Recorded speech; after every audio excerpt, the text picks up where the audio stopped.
Chapter 131. Inspired by Luna once again.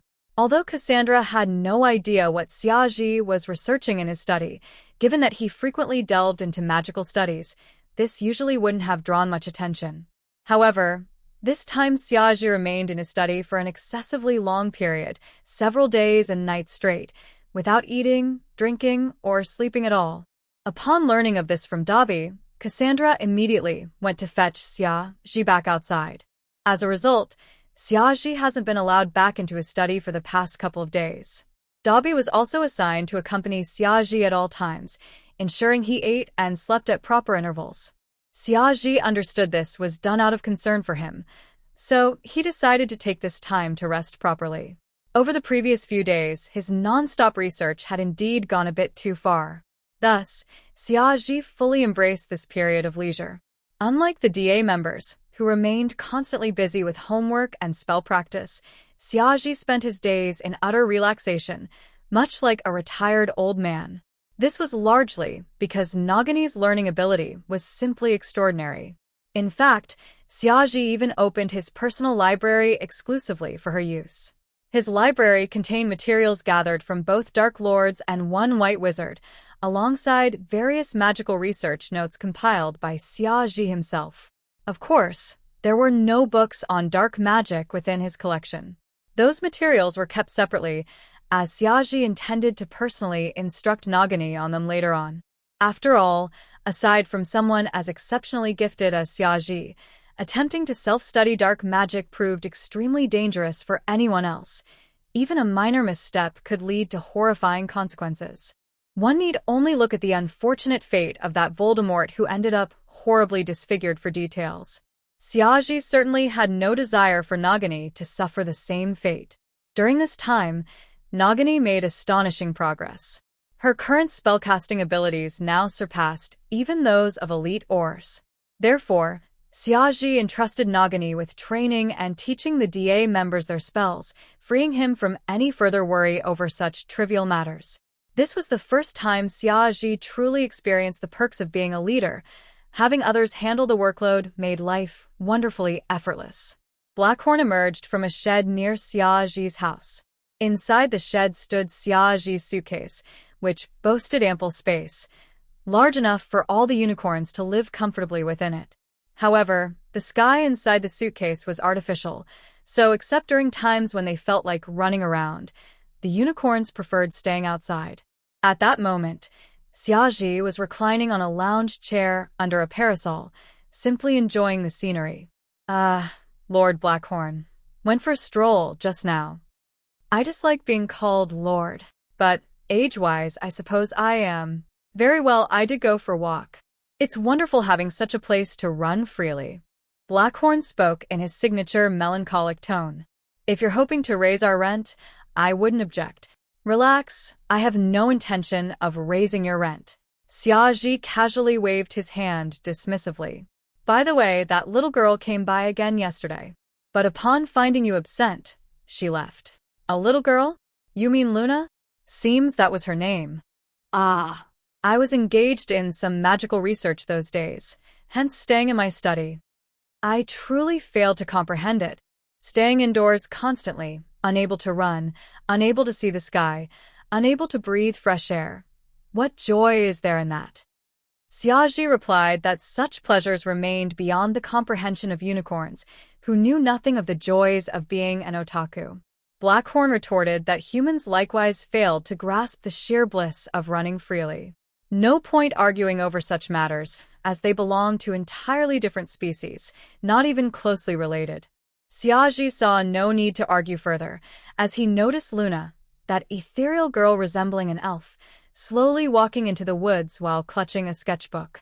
Beyond those trees lived a group of strikingly beautiful and fascinating unicorns.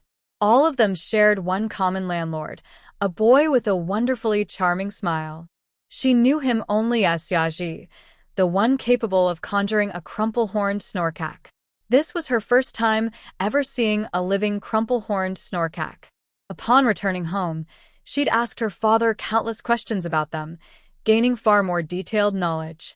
She then sketched it in her book, hopeful that if she showed it to him, He might bring this gentle, clumsy creature to life before her eyes. Regrettably, she'd visited several days in a row, yet saw him nowhere. She wondered whether she'd be lucky enough to encounter him today. Just as these thoughts crossed her mind, she spotted Xiaozhi lounging lazily on a chair atop the hill. He appeared engaged in some serious discussion with a towering unicorn beside him. Someone capable of conversing with animals. Truly fascinating. Blackhorn mentioned you came looking for me? I stayed indoors these past days, never leaving. If you wish to find me, you could have simply knocked on my door.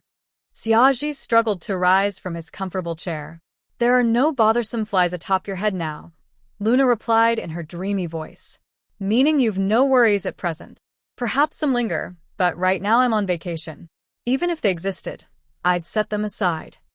Xiaozhi effortlessly conjured 2 chairs onto the grass, then handed Luna a chilled glass of watermelon juice. I highly recommend this. Even Professor Dumbledore adores it. Luna gracefully accepted the drink, then offered her sketchbook. Perplexed, Xiaozhi opened it. Inside was a drawing of an animal resembling a rhinoceros yet bearing traits of a poison scorpion, drinking water with utter innocence. It was a crumple-horned snorkack, though this version displayed far more intricate details. You'd like me to conjure it? Xiaozhi instantly grasped her intent. Sipping her drink, Luna softly nodded. Xiaozhi stroked his smooth chin, studying the creature in the drawing with keen interest. Isn't this exceedingly difficult? Father says the more detailed the object, the harder it is to conjure. Luna ventured, fearing Xiaozhi might struggle to replicate such complexity. Not at all. What I mean is, I might gift you something far more intriguing. Xiaozhi gazed intently at the crumple-horned snorkack sketch. An intriguing idea had just crossed his mind. With a flick of his wrist, a workbench materialized on the grass. As an alchemy master boasting 9 points in alchemy and a wandcraft expert with 10 points in wandry, carrying a workbench was perfectly reasonable. He retrieved vast quantities of mithril and assorted materials, then began working at 5.0 speed. Crab watched nervously, uncertain whether Xiaozhi's outdoor experimentation violated Cassandra's rules. Yet Xiaozhi wasted no time, his motions swift and precise. Mithril rapidly melted under his magical energy, stacking into layered forms. While still malleable, he swiftly etched countless magical runes across its surface. Soon, a golden mass formed, once silver mithril now transformed entirely under his touch. Luna watched his process with rapt curiosity. Though clueless as to his purpose, she sensed immense skill at play, holding her breath in awe. Placing the golden object onto the workbench, Xiaozhi drew forth his ebony wand, aiming it at the mass. Instantly, transformation commenced. Chapter 132. Hello, my name is Tom Riddle. In the blink of an eye, that golden object transformed into a tiny crumple-horned snorkack, barely the size of Xiaozhi's palm, yet identical in appearance to the one depicted in the drawing. Moments later, its color began shifting as well, transitioning from its original golden hue to match the exact shade seen in the picture. Xiaozhi waved his wand once more, and a purple spell shot into the little creature's body. Immediately, the snorkack came to life. Yet this snorkack was completely unlike the one Xiaozhi had conjured earlier through transfiguration. Its eyes were far livelier. Whereas the previous one resembled nothing more than a moving doll, this creature now bore no distinguishable difference from any other living being. Inside its body resided a fragment of Xiaozhi's soul, placed there using soul magic, identical in nature to the soul fragment he'd once given to Voldemort. This snorkack's body had been crafted through a combination of transfiguration and alchemy, allowing it to maintain its form indefinitely. It was essentially an artificial life form Xiaozhi had created using alchemy and soul magic, its lifespan entirely dependent on when Xiaozhi chose to reclaim that soul fragment. Luna gazed at the little snorkack standing atop the workbench, curiously observing its surroundings. Her eyes shone with an unusual sparkle. This is a gift for you, Luna. My way of thanking you. For every visit you pay, you always provide me with invaluable inspiration. Xiaozhi watched the semi-autonomous snorkack, should he wish, He could control it at any moment via that soul fragment. So, what if instead of such harmless creatures, he crafted combat puppets? Magic combat puppets possessing their own consciousness, yet fully obedient to Xiaji. In this manner, Xiaji could easily assemble his own army of magical puppets. Of course, how many he could control depended entirely on his own magical reserves. Yet Xiaji's magical power, much like his wealth, was virtually limitless. Moreover, he wasn't alone, he had his friends from DA. He could even grant certain control privileges over these puppets to DA members, allowing them to supply magical energy and exercise some control. Nonetheless, ultimate authority would always rest solely with one individual, Xiaji, the one who had gifted them their very souls. It seemed yet another enhancement project for magical military capabilities could now be added to his list. Thank you. I absolutely adore this gift. Luna accepted it without hesitation, gently cradling the tiny snorkack in her hands. I'm glad I could be of help, though I'm still unsure exactly what kind of inspiration I provided you. Xiaji smiled and promptly packed away his workbench. What does it like to eat? What should I feed it? Luna asked softly. What do crumple-horned snorkacks eat? Xiaji countered with a question of his own. Snorkacks eat fresh grass, Luna replied after a moment's thought. Then it'll eat grass. She nodded. Technically, this snorkack wasn't a true living creature.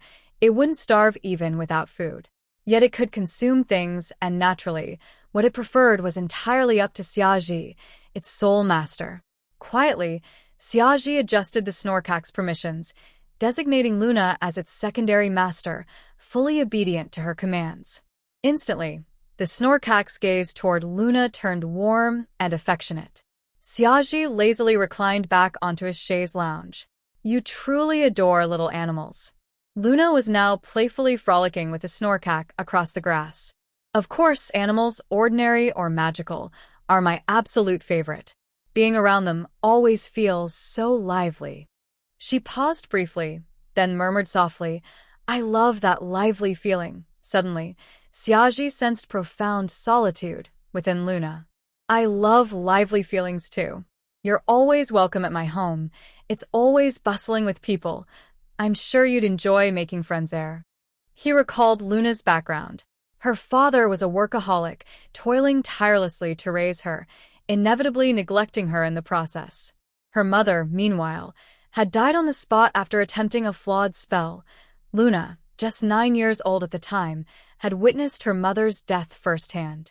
It was impossible to gauge how deeply this trauma affected her psyche. Hearing Xiaji's words, Luna chuckled. I'm just unsure whether they'd like me or not. But if you insist, we could certainly give it a try. Xiaji then asked, You've received your Hogwarts letter, right? Luna nodded. In a few days, I'll head to Diagon Alley to purchase my school supplies. I'm a Gryffindor. Once you're at school, feel free to seek me out anytime. We're friends now, aren't we? Luna departed then, her steps light and graceful like a little sprite. The tiny snorkack rested peacefully atop her shoulder. Even upon leaving, she hadn't attempted to meet Xiaji's friends, contrary to his suggestion. Perhaps she didn't wish to put him in an awkward position.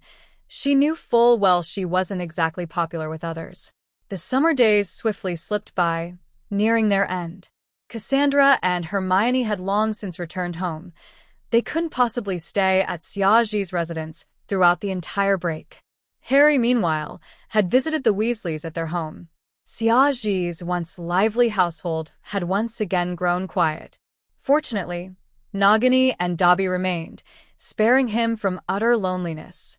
Mr. Weasley also occasionally slipped away from Mrs. Weasley, secretly joining Xiaji to experiment with modifying Muggle inventions. At times, Fred and George would appear bearing their latest, impressively cool prank creations, yet they always left Xiaji's place carrying back even cooler prank tools and utterly dazzling ideas. All these interactions undeniably enriched Xiaji's holiday experience. Of course, he never forgot another source of joy, his little darling. One late night, Xiaji retrieved a long-dormant wooden box. Inside lay Voldemort's Horcrux, the diary containing a fragment of Voldemort's soul, dating back to his student days. To most, this diary was an extremely dangerous artifact, capable of easily ensnaring minds. Yet Xiaji, possessing level 100 occlumency, remained utterly immune to its influence. He undid the boxes sealing magic and took the diary out.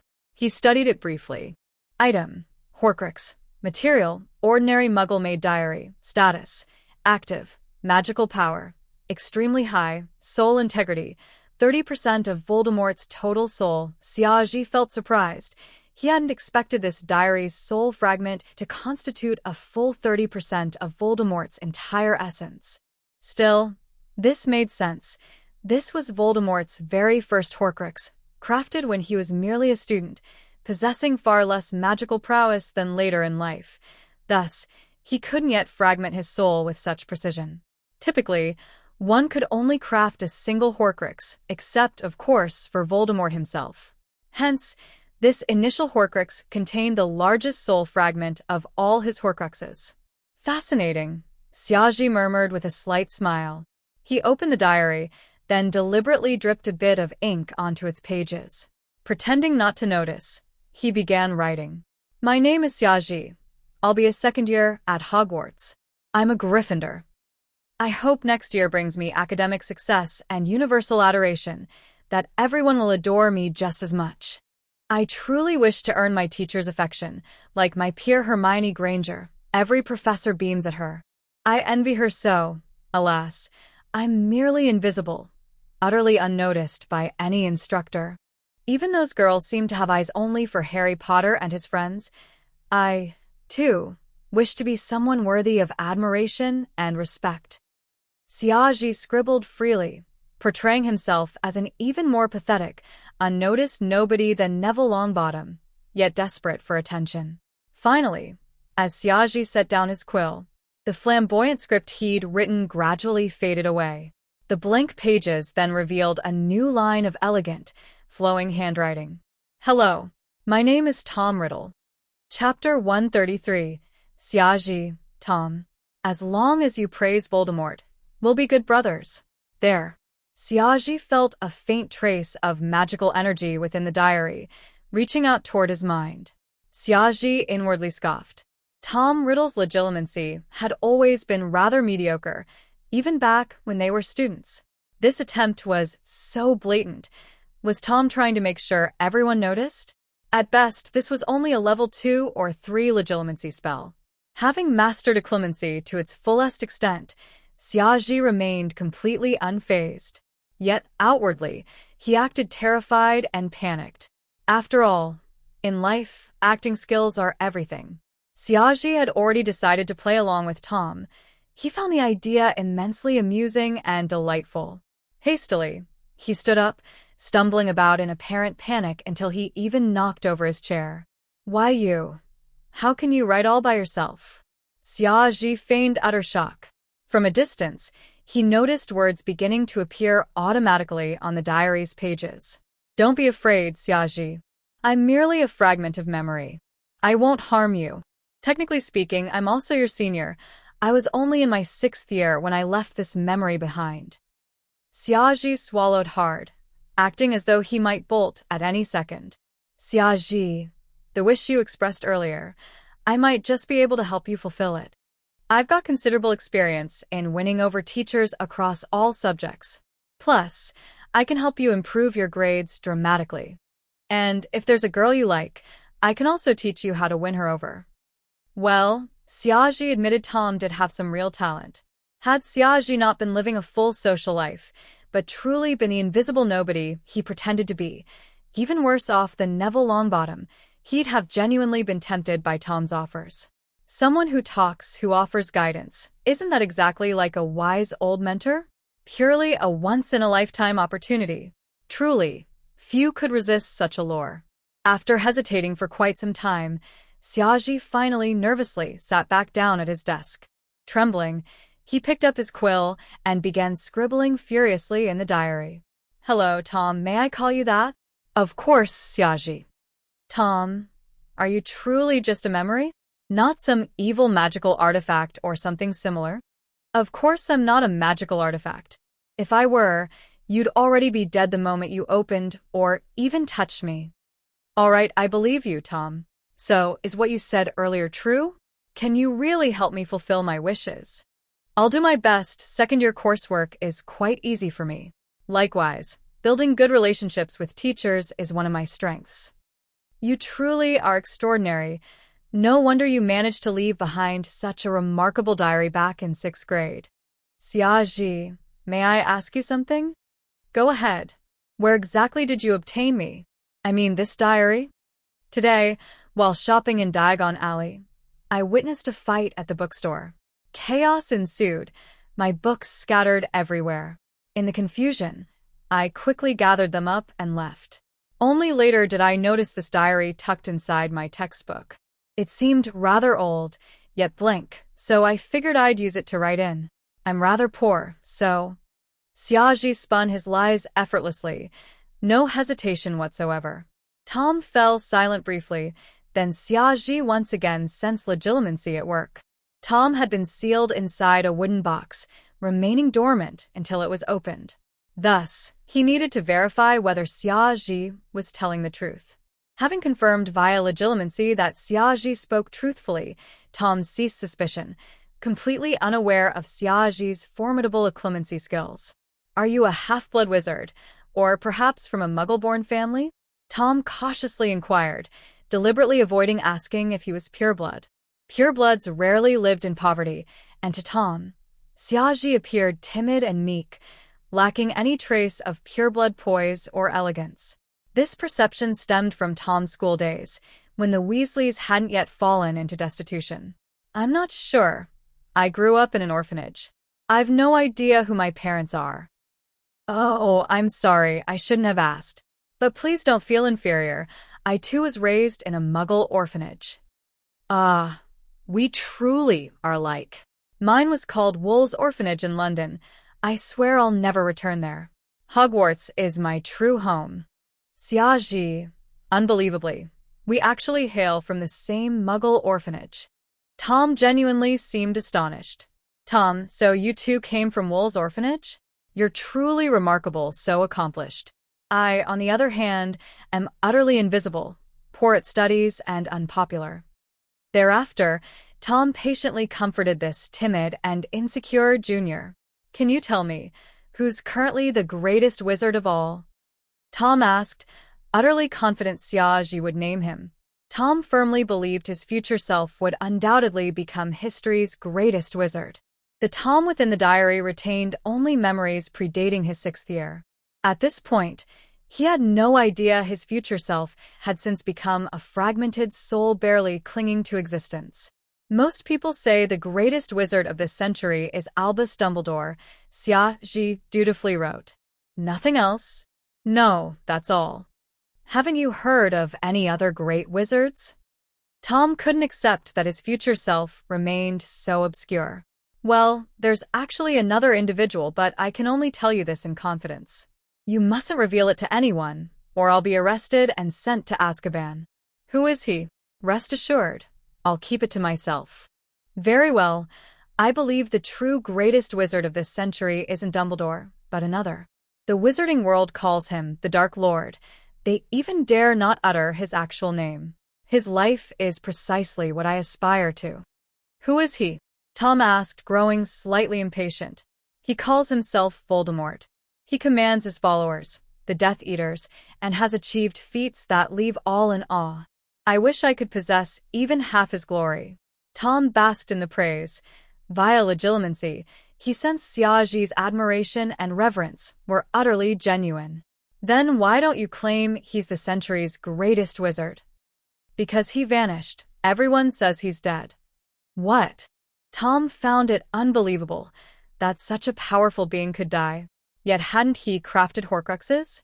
Tom deduced his physical body must have faced grave peril, nearly perishing, yet Horcruxes still existed, proving his body remained safe, albeit possibly in dire straits. Tom, do you also know Voldemort? Me?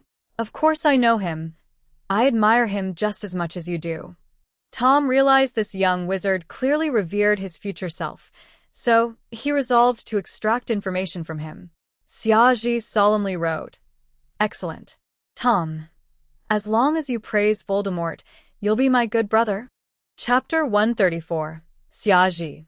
Tom, your basilisk is pretty great, but now it's mine. Those words completely stunned Tom. He truly hadn't expected this little guy to admire him so much, or rather, to admire the power and authority he possessed. Tom understood perfectly well that the more someone lacks something, the more they desire it. A person who's long suffered from low self-esteem and been completely ignored naturally yearns for power and respect from everyone else. And someone like Voldemort, with such an imposing image, was exactly the kind of figure he looked up to. Tom still wanted to test him, though. After all, if his original body had already fallen, then there surely wouldn't be many left who still supported Voldemort at this point. Even among his own Death Eaters, only a handful would remain loyal to him now. He could already roughly guess who might betray him and who would remain faithful. Tom fell silent for a moment, then hesitantly wrote, "You truly admire Voldemort? But don't people fear him because of his power?" Exactly. Tom, don't you envy him? That feeling of being feared and revered by everyone, it must be absolutely wonderful. Xiaji wrote enthusiastically, as though finally finding a close friend he could freely confide in. He simply couldn't hold back any longer. Absolutely. That's precisely what I've always wanted too, Tom agreed wholeheartedly. However, earlier you said you were a Gryffindor. Given your personality, you seem far more suited to Slytherin. Tom grew puzzled once again. This was clearly an ambitious individual, so how had he ended up in Gryffindor? At the time, that filthy had told me that I did possess ambition, but my talent simply didn't measure up to Slytherin standards. This seemed to have really angered Xiaji. His handwriting grew much firmer, and had this diary not been a Horcrux, the pages would have surely torn from his forceful scribbling. Tom, do you have any idea how furious I was back then? I almost ended up in Hufflepuff, that place full of good-for-nothings. Tom patiently comforted Xiaji, after which he no longer harbored any doubts. Indeed, someone with ambition alone but little talent or ability wouldn't belong in Slytherin. A fool like Xiaji certainly didn't deserve to be there. Through both verbal probing and legitimacy, Tom fully grasped Xiaji's personality. He felt he now thoroughly understood this idiot. He was someone with little ability, yet brimming with ambition, someone who desperately craved power and authority. Tom inwardly rejoiced. Such fools were the easiest to control. Xiaji was perfect for his own purposes. Tom's plan was quite simple. If he gradually earned Xiaji's trust, he could slowly drain his vitality and soul. Once fully absorbed, Tom would regain a physical form and be completely resurrected. Granted, he'd return as his youthful self, but once he found his remaining fragment of soul and merged with it, a fully powerful Voldemort would truly be back. Xiaji, Voldemort was so powerful. Why did he disappear? Was he defeated by Dumbledore? Oh, no, actually. From what I heard, somehow, when he tried to kill a boy, his spell backfired and struck him instead. Ever since that day, Voldemort vanished. Xiaji's expression seemed tinged with regret. Tom was utterly shocked. He'd assumed he'd been defeated by Dumbledore, but now he learned he'd actually died at the hands of some mere child. This outcome was utterly unacceptable to him. That boy's name is Harry Potter. Everyone in the wizarding world knows him. He defeated the Dark Lord. Right, he entered Hogwarts the same year as me. He's also in Gryffindor and my classmate. The very same Harry Potter you mentioned earlier. The one everyone admires and looks up to? Exactly. I just can't comprehend it. He merely got lucky and defeated Voldemort. He doesn't even understand how he managed it. So, why does everyone adore him so much? Xiaji clearly felt jealous. Tom fell silent once more, then changed his plans. Now, he intended to use Xiaji to bring him to Hogwarts and open the Chamber of Secrets. There, he'd summon the basilisk and kill this Harry Potter. Moreover, at Hogwarts, he'd have far more opportunities to earn Xiaji's complete trust. It was a win-win situation. Thus, Tom began his persuasion. Xiaji, you can achieve all these things too. I'll help you. Just as I said before, I'll assist you with your studies and teach you how to win over the teachers. I believe you, Tom. School starts soon, and I'm truly looking forward to it. Wonderful. You can take me to the school. I know Hogwarts quite well. I'll show you places you've never seen before, I guarantee it. That'd be fantastic. I'm quite interested in alchemy, but I'm not very talented at it. I can't seem to grasp it no matter how hard I try. Do you know anything about alchemy? Of course. I've studied it extensively. If there's anything you don't understand, feel free to ask me. Thereafter, Xiaji acted like a novice alchemist, seeking Tom's guidance. Given his current level, Xiaji certainly didn't need Tom's help, yet he had to admit Tom was exceptionally quick-witted and gifted. Even if he learned little from him, simply discussing problems with such a talented individual often sparked unexpected insights for Xiaji. Xiaji kept this diary not only to amuse himself with Tom's replies but also to freely benefit from his creativity and ideas. Making his enemy solve problems for him, making himself stronger. This idea alone delighted him immensely. Of course, after obtaining Slytherin's wand, Xiaji also developed the desire to control the basilisk himself. If Tom could command it, why couldn't he? He spoke Parseltongue, wielded Slytherin's wand, and even had a full year's experience raising Nagini. He was also curious about what lay inside the Chamber of Secrets, whether there were any secrets Tom himself had missed. Though, realistically, Xiaji would have undoubtedly been sorted to Azkaban by the Sorting Hat. Yet deep down, he did possess certain Gryffindor traits, most notably, an overwhelmingly intense desire to explore. His very first wand had been made of ebony, the wand wood chosen specifically for witches and wizards who love adventure and possess an insatiable thirst for discovery. Chapter 135. Dad. I encountered a group of really bad people. Xiaji chatted with the diary for a long while before locking it back into the box. Inside the box, the diary would involuntarily fall into a deep slumber, completely unaware of anything happening outside. This way, it wouldn't end up knowing everything happening around it, just as it did in the original story. Xiaji placed the wooden box into another ring enchanted with the extendable ears spell. After all, the diary simply wouldn't fit into his pocket. The start of the school term was drawing near. Today, Xiaji planned to head to Diagon Alley to buy supplies needed for the upcoming semester. Dobby had offered to do this task for him, but Xiaji politely declined. He'd already made plans to stroll through Diagon Alley together with Cassandra today. Even without using divination, he knew full well that if he dared to stand her up, the consequences would be absolutely dire. Pulling on his coat, Xiaji prepared to apparate straight to Diagon Alley. Though this location was quite distant from Diagon Alley, Xiaji, possessing immense magical power, felt no strain whatsoever. Stepping outside, he took a deep breath of fresh air, then greeted the black horn gentleman taking his walk before preparing to depart. Right now, Xiaji was in an exceptionally good mood. He instructed Dobby and Nagini to remain at home, reminding them that should anything happen, they should use his modified DA ring to summon him. Indeed, Nagini and Dobby had both joined Xiaji's DA. Nagini had even become an instructor within the DA.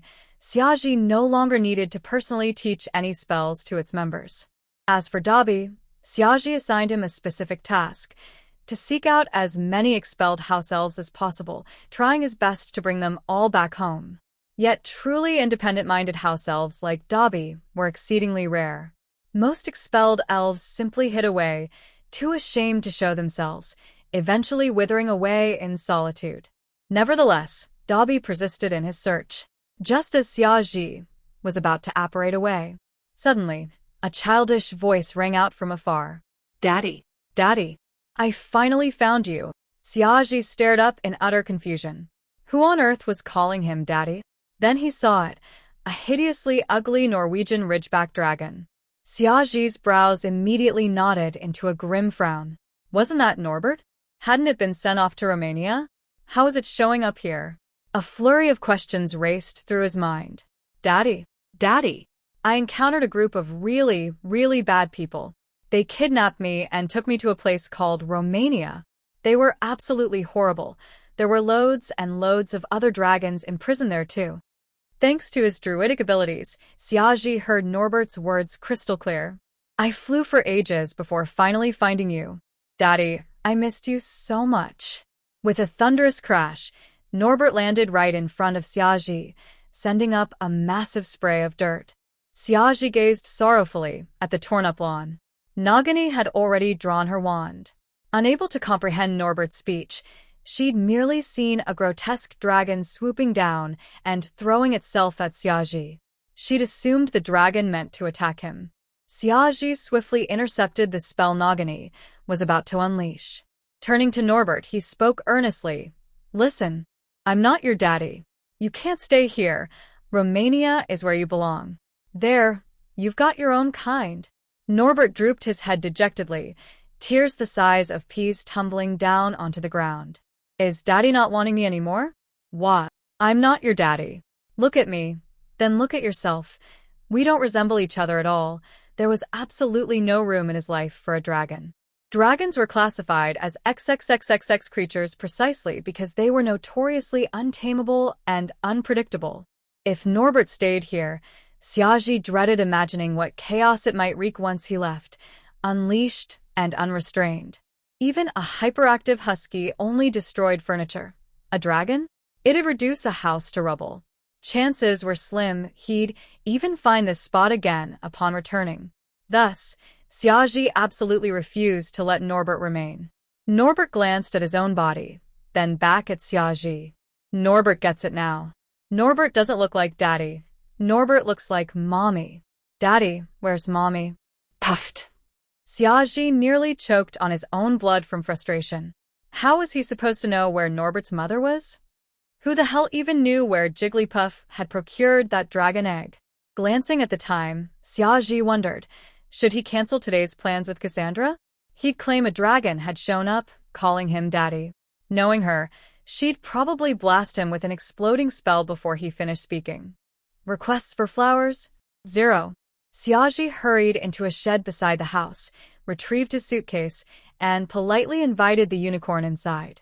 Approaching Norbert, he declared, Get in there. Stay put today.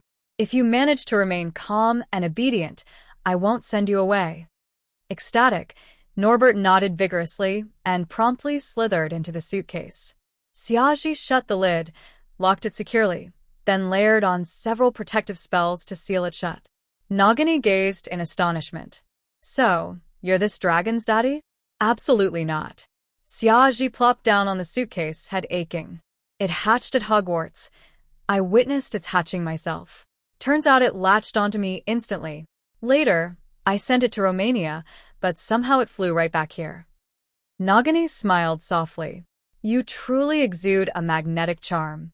Back when I was merely a snake, it was precisely this aura of yours that drew me, the reason I chose to stay by your side. In truth, Nagini's affinity stemmed from Parseltongue, while Norbert's attraction arose from his own druidic powers. You're unlike anyone else. Initially, Xiaji had intended to leave the suitcase behind, but on second thought, he grew uneasy and decided to bring it along. He tucked the suitcase into a pocket on his coat, one enchanted with extendable ears. Even if Norbert somehow escaped, it'd merely burst through his clothing, without endangering him at all. After setting up several more safeguards, Xiaji finally set off for Diagon Alley. The moment he reappeared at Diagon Alley's entrance, he spotted Cassandra, impeccably dressed, accompanied by her house elf Calfee. Upon seeing Xiaji, Calfee bowed respectfully and vanished instantly. You actually made a lady wait this long, Cassandra chided, clearly annoyed. Ah, I didn't mean to. Something unexpected came up. I almost didn't make it here. What could possibly be so important? Well, a dragon I hatched earlier just showed up. I had to deal with it, so... Cassandra narrowed her eyes piercingly. Are you even bothering to invent excuses anymore? I'm telling the truth. Humph. Chapter 136. Xiaji, I have always been a good person. Among all the items listed on the school supplies checklist, only Gilderoy Lockhart's set of textbooks stood out as unique. Lockhart truly was quite the talent.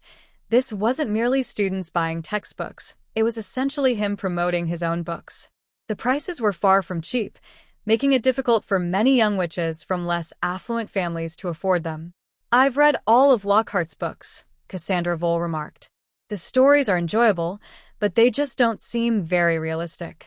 My mother, however, absolutely adores them." "That's because they're not realistic at all," Xiaji replied, casually unwrapping a pack of Bertie Bott's every flavor beans and popping one into his mouth. "Have you ever seen any professor insist that students purchase his own series of best-selling books as required reading?"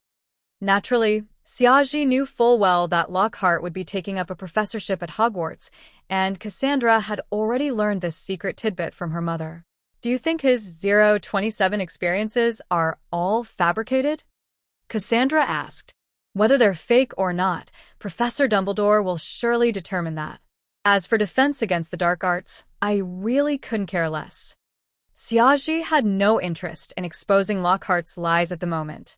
Though he knew full well that Lockhart was nothing but a scumbag who stole other people's memories and passed them off as his own, Professor Dumbledore had finally managed to hire someone for this post. If Xiaji were to expose him now, the old wizard would undoubtedly grow distressed all over again. These days, defense against the dark arts professors seemed to be a yearly occurrence. Aside from Lockhart, no one else had applied for the position this year. It was rare to find such a convenient sacrificial offering. In any case, Lockhart was doomed this year. Xiaji had already intercepted his room management diary, meaning Lockhart was guaranteed to meet some fate that even Xiaji himself couldn't yet predict. Xiaji saw no need to attempt any kind of fortune-telling regarding this matter. Today, Lockhart had held a book signing at Flourish and Blots, which meant the shop was packed with eager fans. Having no desire to join the throng, Xiaji and Cassandra wandered around for a while, purchasing all their other necessities before finally making their way to Flourish and Blots to buy Lockhart's books. Yet upon arrival, they found the shop still teeming with people. Xiaji frowned slightly. "Maybe we should head back instead? We can simply send an owl to place an order, and they'll deliver the books straight to us." Cassandra agreed. Queuing up alongside so many others would hardly be graceful. Just as they prepared to leave, suddenly, chaos erupted within Flourish and Blots. "Dad!" "Hit him." From a distance, Xiaji heard Fred's voice ringing out. "Huh." Xiaji felt thoroughly confused. It seemed Mr. Weasley and Lucius Malfoy had begun fighting. Something felt off to Xiaji. Lucius Malfoy's diary had already been taken by his master. Logically, there should have been no reason for them to be fighting now. Originally, Lucius Malfoy had provoked Mr. Weasley specifically to create a disturbance, allowing him to slip the diary into Ginny's old books. Now that the diary was gone, why were they still brawling? The moment Xiaji stepped into the shop, he saw Lucius Malfoy attacking Mr. Weasley. Spotting Fred and George still cheering excitedly on the side, Xiaji felt an overwhelming urge to kick both their backsides. Their own father was locked in combat with someone else, clearly getting the short end of the stick, yet they stood by, merely enjoying the spectacle? Honestly, 2 slices of char siu would have been more useful than those 2. Pushing through the crowd, Xiaji swiftly grabbed both Mr. Weasley and Lucius Malfoy by their collars, effortlessly lifting them off the ground and pulling them apart. "Whoa." "Xiaji, you're incredibly strong. You've got to join the Quidditch team next year as a chaser. I bet you could hurl the quaffle straight through the opposing goalkeeper too." Xiaji fell speechless. These 2 were absolute characters. "Oh, thank you so much, Xiaji," Mrs. Weasley said gratefully, then promptly began scolding Mr. Weasley. Lucius Malfoy struggled to break free from Xiaji's grip, then tossed Ginny's old textbook back into her cauldron. "Take your book, girl. This is the best gift your father could ever give you." Turning to see that it was Xiaji, Lucius Malfoy scoffed disdainfully. "Mind your own business, filthy muggleborn." With that, he turned to leave. Lately, Lucius Malfoy had been living in constant fear, dreading any sudden appearance of his master. Meanwhile, Arthur Weasley kept conducting surprise inspections of his estate every few days. He'd been seething with rage, and had only started fighting Arthur Weasley to vent some of that frustration. Yet this Muggle-born had interrupted him. He'd heard of this so-called Siaji before, but being the proud man he was, he looked down upon any orphan raised in a Muggle orphanage like Siaji. Thus, he was simply taking his anger out on him now. If I can't handle anyone else, can I still handle this filthy orphan? Did you just say something? Siaji's voice suddenly turned eerily calm. With utter disdain, Lucius Malfoy repeated his words loud enough for everyone to hear. I said, mind your own business, filthy Muggle-born, dirty lowly. Thud. Before he could finish, Siaji delivered a powerful kick straight to his stomach. Still reeling from the impact, Lucius Malfoy was sent flying, crashing into 2 bookshelves before finally coming to a halt. Everyone present stood frozen in shock. No one had expected Siaji to actually resort to violence. Clutching his stomach, Lucius Malfoy struggled to regain his feet. Siaji stepped forward, planting his boots squarely on Lucius's face, pinning him back to the ground. Then, Siaji vigorously scrubbed his shoe sole against Lucius's face. Leaning down, he spoke in a voice only Lucius Malfoy could hear. Don't ever assume everyone operates under the same rules as Professor Dumbledore.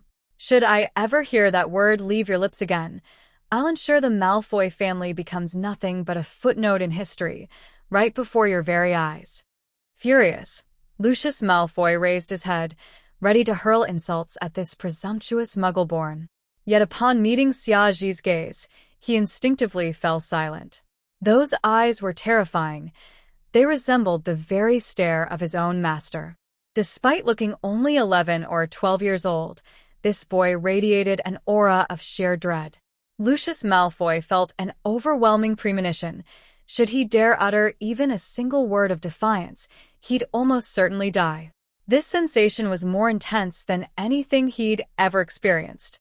Siaji always considered himself a good person, kind-hearted, cheerful, and impeccably polite in all interactions. He certainly wasn't some Dark Lord. That was, of course, unless you dared cross him. Chapter 137. A Sudden Attack. News of Siaji's parents. Lucius Malfoy, supported by his son Draco, left Flourish and Blotts in a humiliated state. Given Lucius's usual temperament, this incident shouldn't have ended so easily. At the very least, he would have demanded that Siaji be expelled from Hogwarts. Yet, the look in Siaji's eyes was utterly terrifying. It mirrored the exact expression his master had worn that day.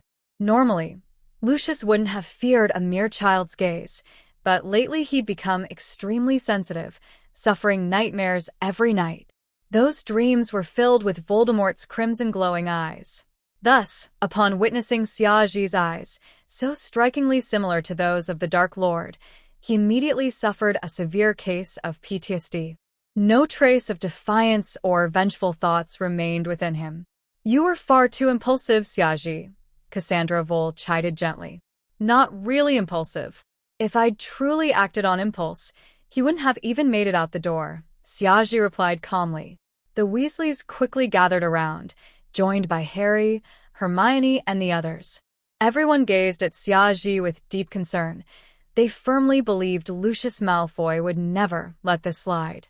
You might get expelled, Hermione warned anxiously. I believe there are many things far more important than avoiding expulsion, Siaji suddenly smiled. If I do get expelled, I'll simply become gamekeeper alongside Hagrid. He had already spotted Hagrid nearby. Hagrid strode in from outside. I saw everything that happened. Siaji, I agree you acted impulsively, but I must say, that kick was absolutely brilliant. I'll report all this truthfully to Professor Dumbledore. It was Lucius Malfoy who first hurled insults at you. You absolutely mustn't be expelled. At that moment, Flourish and Blotts staff attempted to intervene, but upon seeing Hagrid's towering frame, they froze in fear, too terrified to approach. Seeing this, Siaji tossed a pouch filled with galleons toward them. Grateful beyond measure, the staff escorted Siaji and his companions out of the shop. After bidding farewell to Hermione and the others, Siaji walked off alongside Cassandra. She remained silent throughout the walk, stealing glances at him now and then. That look in your eyes just now, it was truly terrifying, she murmured. I was genuinely angry. I rarely lose my temper like that. Was it because of that word? Mudblood? No, not exactly. Xiaozhi shook his head. Perhaps it's due to my unique experiences. I simply refuse to tolerate anyone who dares display hostility toward me. Xiaozhi had no qualms about befriending anyone, regardless of status, be it the greatest white wizard or the humblest house elf. Yet, anyone who provoked him with ill intent would receive zero tolerance from him. Today, had this not occurred inside a shop amidst countless witnesses, Lucius Malfoy would have suffered grievous harm, if not death. Suddenly, Xiaozhi glanced around and realized they'd unknowingly arrived at a completely unfamiliar location. Though numerous buildings surrounded them, there wasn't a single person in sight. Xiaozhi instantly sensed something was amiss. This was no longer Diagon Alley. Cassandra remained silent for a long while before speaking softly. I trust you, Xiaozhi. No matter what may happen in the future. Before she could finish, Xiaozhi abruptly raised his hand, roughly shoving her aside. Four sturdy earthen walls materialized from thin air, encircling and protecting her. A verdant spell shot towards Xiaozhi's chest. Without even drawing his wand, he flicked his wrist, conjuring a shimmering silver orb. That orb swiftly transformed into a circular shield, effortlessly blocking the killing curse. Another exploding charm followed. Xiaozhi casually waved his hand, summoning a shield charm that deflected the explosive spell back whence it came. Screams of agony echoed from afar. Now, shadows began emerging from the surrounding buildings. Instantly, countless spells rained down upon Xiaozhi. Activating his hunting dog step, Xiaozhi deftly evaded the barrage, then swiftly drew his ebony wand, now amplified by 50% in power. Swoosh! The wand sliced through the air, emitting a sharp whistling sound. The ground beneath him shattered instantly. A colossal serpent formed from earth and mud, spiraling upward, as though whipped by a gale. Coiling protectively around Xiaozhi, it deflected all incoming spells. The earthen serpent lunged forward, and panicked attackers unleashed spells against it. Xiaozhi waved his wand again. Dense black clouds materialized in the sky. Lightning flashed within them, striking down with ferocious intensity. Crack. Ah! More screams rang out. Several attackers had been struck by lightning. Despite being vastly outnumbered, Xiaozhi remained utterly composed, methodically eliminating one attacker after another.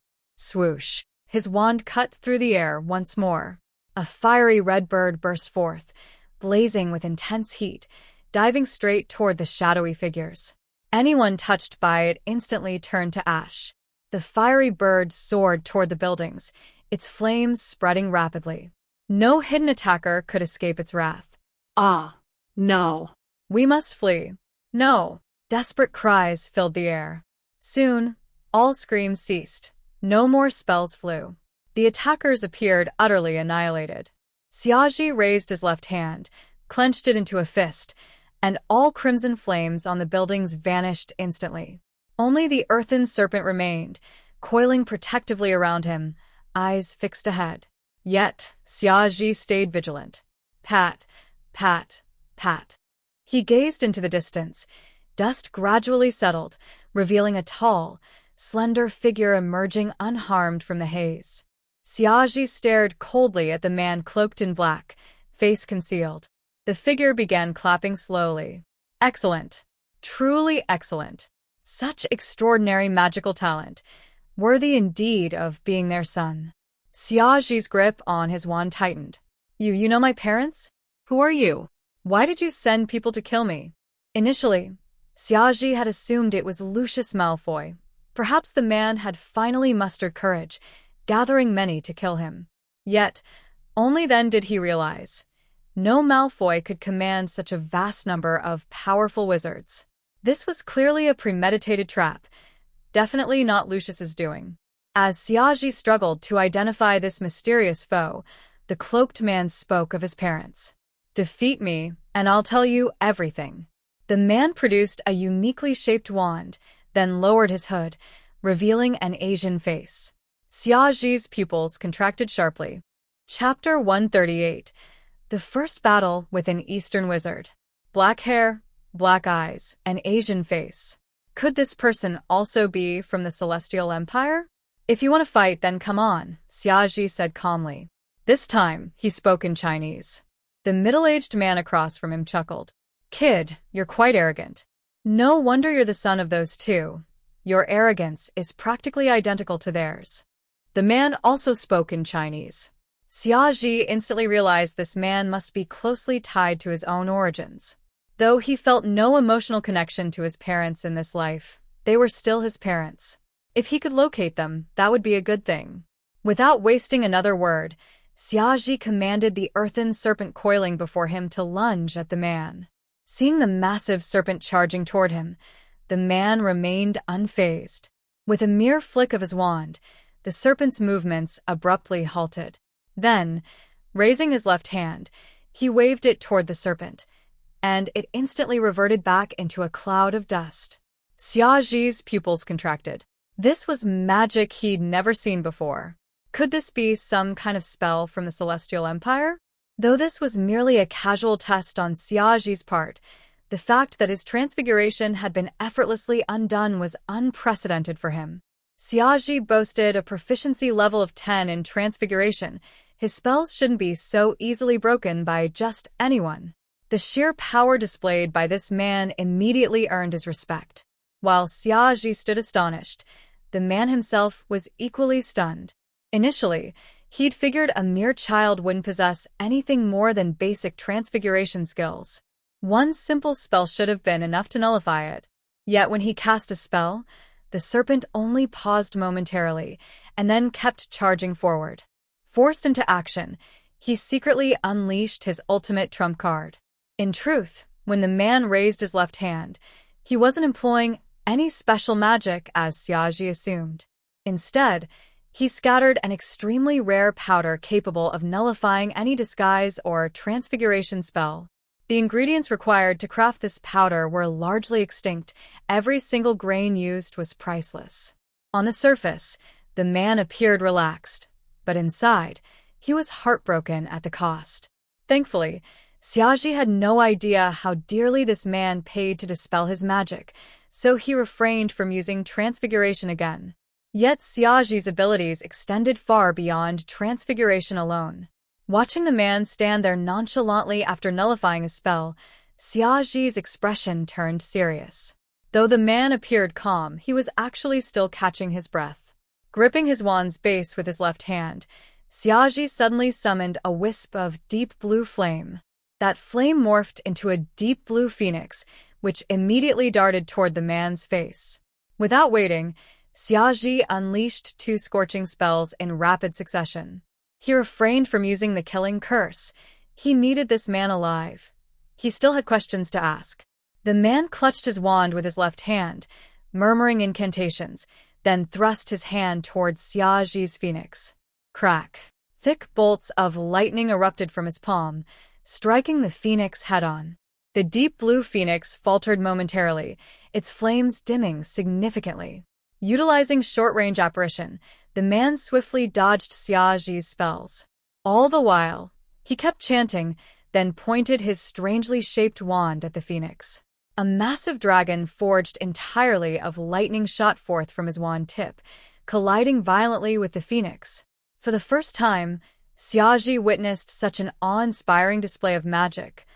Or perhaps, this was some kind of spell? The lightning dragon and phoenix clashed in midair, locked in an epic struggle. Meanwhile, on the ground, crimson and green magical beams fired by both combatants collided head-on. Boom! Xiaoji remained utterly composed, while the man's face twisted in fury. He'd assumed Xiaoji, being so young, might possess unique transfiguration talent, but his raw magical power should have been far inferior. That's why he deliberately engaged in direct combat. Yet now, he nearly regretted it. He almost got blasted off his feet.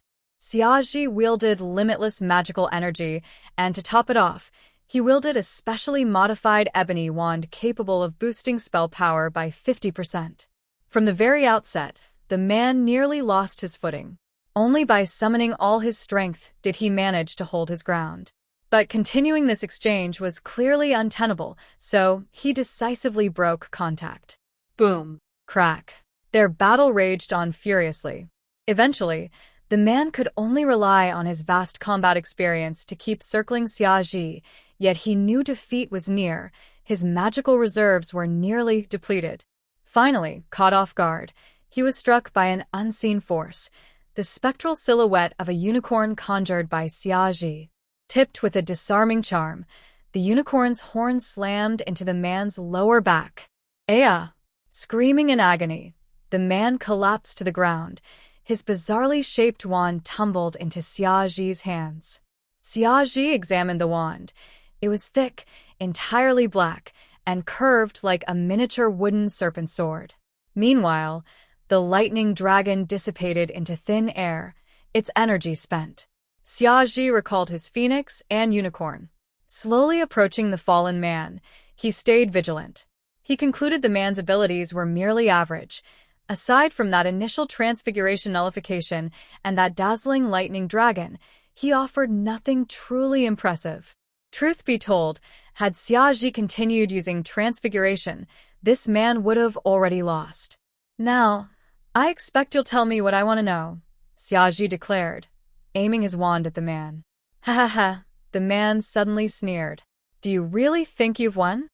Xiaji instantly braced himself, preparing to cast a stunning spell. Bang! The man suddenly exploded into a massive cloud of black mist. Xiaji recoiled 3 steps back in shock, yet his innate danger sense remained silent, proving no attack had been aimed at him. But what was the purpose of such a dramatic maneuver? Waving his wand, Xiaji summoned a gust of wind, dispersing the black mist. All that remained where the man had lain was a black cloak and a charred, broken finger. Xiaji frowned slightly. Another spell he'd never encountered. He'd sensed no apparition whatsoever. What kind of escape magic was this? Ding. This is a spell originating from the mystical East, Cicada Disguise. It allows escape from dire situations, but at the heavy cost of sacrificing a body part. Chapter 139, Xiaji, Cassandra Vol. Interested in something thrilling? Cassandra was completely stunned at the moment. Just moments ago, she had been talking to Xiaji, but suddenly he roughly pushed her away. Immediately after that, she found herself surrounded by 4 unbreakable walls of earth. Then, she heard intense sounds of battle coming from outside. It finally dawned on Cassandra that they were under attack. But before the battle even began, Xiaji had already shielded her from harm. She wanted desperately to go outside and help, but no matter how hard she pounded against the walls, Xiaji wouldn't let her out. Having been attacked before, Cassandra assumed this attack was also aimed at her. Since she'd once again dragged Xiaji into danger, she felt immense guilt at that moment. Knowing she might be putting herself at risk, why had she insisted on dragging him along shopping? There seemed to be many enemies outside. Though Xiaji was powerful, could he really handle them all alone? Cassandra drew her wand, hoping to dispel Xiaji's transfiguration spell so she could join the fight, but despite using all her strength, she couldn't even scratch those 4 walls. Gradually, the sounds of battle outside faded away, and Cassandra's heart sank with dread. Had Xiaji? She dared not even think it. Thankfully, she soon heard Xiaji's voice again, though he spoke in a language she couldn't comprehend. Battle sounds returned once more. This time, it seemed Xiaji was facing only one opponent. Yet this fight appeared far more intense. Just as Cassandra grew anxious and began overthinking everything, the earthen walls dissolved. She saw Xiaji once more. Though he seemed preoccupied, he remained completely unharmed. She forced herself to suppress the urge to rush forward and hug him, then spoke awkwardly. Hey, are you alright? Once again, I've dragged you into trouble. Next time, you should just run away by yourself. This sort of thing, I can handle alone. Xiaji paused briefly, then instantly understood her misunderstanding. He stepped forward and gently embraced Cassandra. Her half-finished words were cut off by his embrace. Feeling her trembling body in his arms, Xiaji smiled soothingly. It's all right, Cassandra. No one can harm me. Besides, they weren't targeting you at all. They came to kill me. Strictly speaking, this time, I'm the one who dragged you into danger. As he released her, he saw her look of surprise. Targeting you? But why would anyone want to kill you? Xiaoji took out the captured wand and frowned slightly. I have no idea. All I know is this likely relates to my origins, my parents. Cassandra glanced at the wand. Is this one of their wands? Such a strange wand, I've never seen anything like it. Should we ask Professor Dumbledore about it? Xiaoji nodded. At his age, Dumbledore surely possessed greater knowledge and might even know the wand's origins. Perhaps he could also learn something about his parents from him. Xiaoji stowed the wand away. Next, we must figure out exactly where we are. Clearly, this isn't Diagon Alley anymore. In fact, it might not even be England. Wait, you mean we were walking along Diagon Alley when somehow we ended up outside England? How is that possible? With magic, anything can happen, Xiaoji replied with a smile. All right, once we determine our location, we'll hurry back. Your father will be worried otherwise. Cassandra softly murmured an acknowledgement. Had Xiaoji not possessed superb hearing, he might have thought she offered no reply at all. Yet Xiaoji remained unaware of how chaotic Cassandra's mind truly was. Why did he suddenly hug me? Is he finally warming up to me? What if he confesses his feelings all of a sudden? Of course, Xiaoji didn't harbor such inner turmoil. Right now, he was simply curious. He had no idea where he'd been teleported to without realizing it. Frankly, this magic was quite remarkable. It effortlessly lured enemies into a prearranged trap. He glanced around. Clearly, anti-apparition spells had been cast here. Xiaoji ascended into the sky for a look. Apart from those ruins-like structures, the area was nothing but forests and hills. Impossible to tell exactly where they were. Anti-apparition spells are active here. I wonder what their range is. Do we need to leave this area to apparate? Cassandra glanced at the surrounding woods, then down at her exquisite dress. It was a Christmas gift from Xiaoji last year. She cherished it dearly and had no desire to trek through rough terrain in such a delicate gown. Not necessarily, Xiaoji chuckled, then reached into his coat pocket and pulled out a suitcase. Ah, your suitcase holds unicorns. We can ride them to leave this place. Cassandra exclaimed delightedly. Oh, it might get even more thrilling than that. Cassandra, how about we try something even more exciting? With that, Xiaoji opened the suitcase. Norbert, come out. Whoosh, a massive figure shot forth from the suitcase. Cassandra jumped in fright. Boom! Norbert soared skyward before sharply descending into a flawless landing. Xiaoji waved his hand. All dust instantly vanished. Norbert gazed at him excitedly. Daddy, was I good? I stayed right inside the box and behaved perfectly. You won't send me back, right? Yes, Norbert. You did wonderfully. I won't send you back. Norbert practically vibrated with joy. Xiaoji halted him. A creature of such size frolicking wildly would cause quite the spectacle. Even Gaia herself would surely approve. Cassandra stared at Norbert in awe. Isn't this Hagrid's Norwegian Ridgeback? You said it had already been sent to Romania. Indeed. Do you recall what I explained today? Today, it suddenly flew back to me. That delayed us a bit. Everything I said was true. You just didn't believe me. So, you've been carrying a dragon around in your pocket all day while shopping with me? Strictly speaking, it's a dragon inside my pocket. Cassandra couldn't help but laugh at Xiaoji's antics. Norbert, this is my dear friend. You mustn't harm her. You know I can keep you, but none of my friends may ever be harmed by you. Otherwise. Norbert nodded fervently. He truly didn't wish to return to Romania. The dragons and wizards there were so fierce, and someone once tried to draw his blood, so he'd fled. Norbert, can you carry us both home? Norbert nodded once more, then lowered his body. Cassandra was ecstatic. Though well-educated and worldly, she'd never ridden a dragon before. Yet she hesitated. She glanced at her dress, then at the dragon's back. Just as she pondered whether to cast a floating charm to create a makeshift ramp, she suddenly felt herself lighten. When she came to, she realized Xiaji had effortlessly scooped her up in his arms. Why you? You, flustered, Cassandra's face turned crimson. She could barely speak. Xiaji possessed immense physical strength. Lifting Cassandra in a bridal carry cost him absolutely nothing. He raised a foot. A stone promptly floated beneath it. As he stepped onto it, another stone materialized beneath his other foot.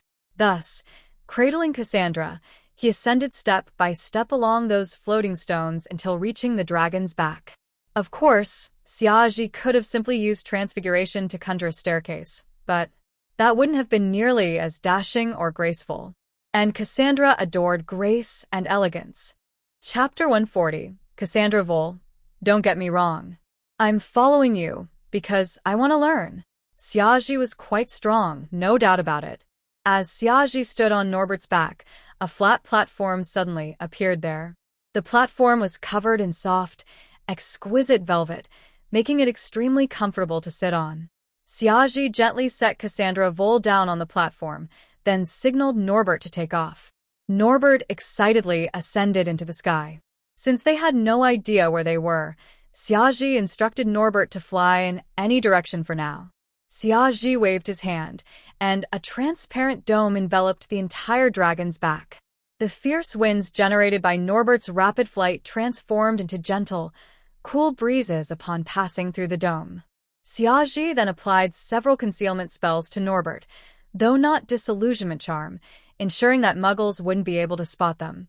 Cassandra sat upright on one of the soft cushions atop the platform, her face still flushed with embarrassment.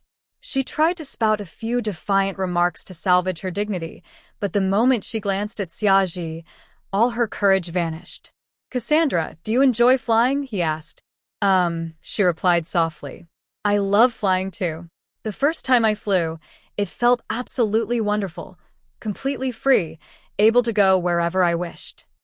Xiaji recalled the moment he first transformed into an obscurus and took flight. He truly enjoyed flying, so in the future, he'd definitely make time to fly alongside her. But why did he dare hold me like that just now? Oh, how mortifying.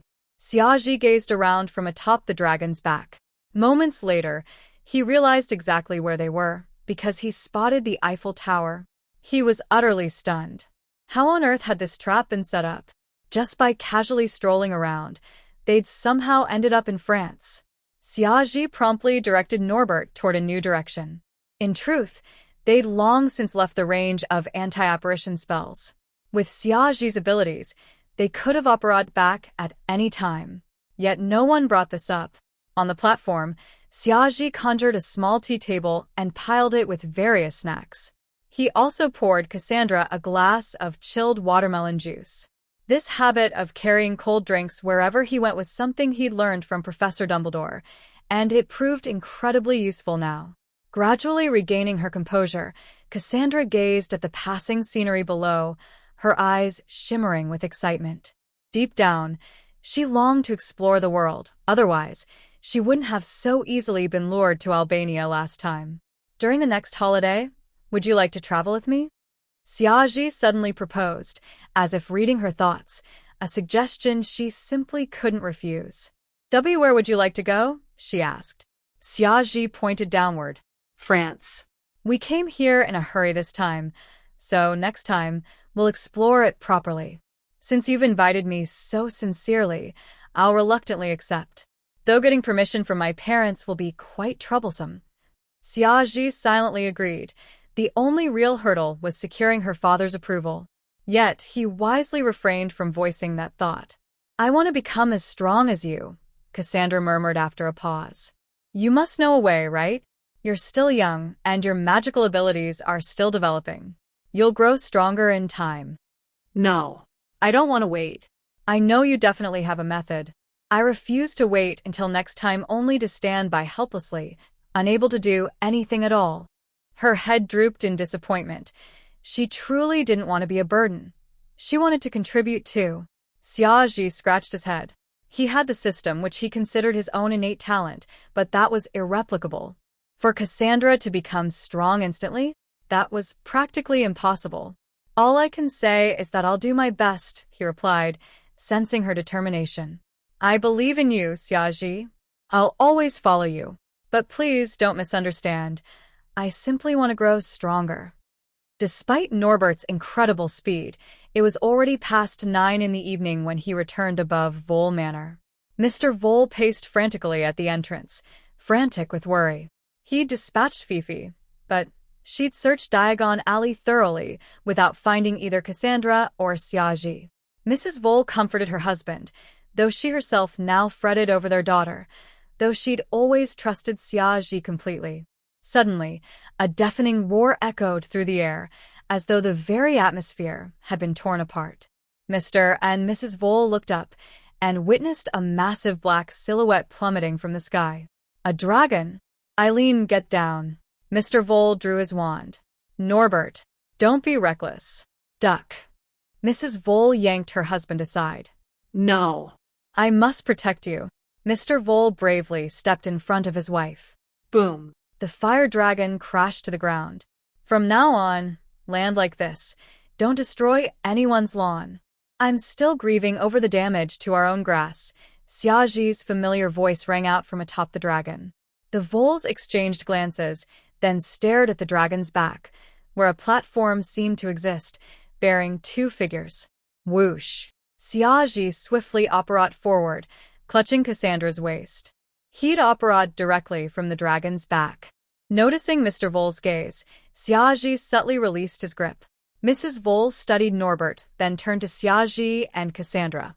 I assume you've got some stories to tell us? Apologies, Mr. and Mrs. Vole. Today, some unexpected events unfolded. Xiaji recounted everything that had happened. Mr. Vole hastily pulled Cassandra close, checking her for injuries. Relieved to find her unharmed, he exhaled deeply. Mrs. Vole examined the wand Xiaji had given her. I've never seen a wand like this. Perhaps Professor Dumbledore might know something about it. She returned it to him. It's good news, at least, that your parents might still be alive. Mr. Vole added, I'll keep an eye out too, Xiaji. Truthfully, I'd love to meet your parents. They must be extraordinary people to have raised such a remarkable son. Xiaji pocketed the wand. I'm not in a hurry. Since they've already found me, they'll return eventually. I'll wait for them. Stay safe, Mrs. Vole urged earnestly. I will, Xiaji nodded. Turning to Cassandra, he said, Well then, farewell for now, see you on the train. In an instant, he vanished back onto Norbert's back. The dragon took flight, disappearing into the night sky within seconds. Mr. Vole gazed skyward, murmuring to himself, Honestly, I've always wanted to experience riding a dragon. Wait, how does Xiaji even own a dragon?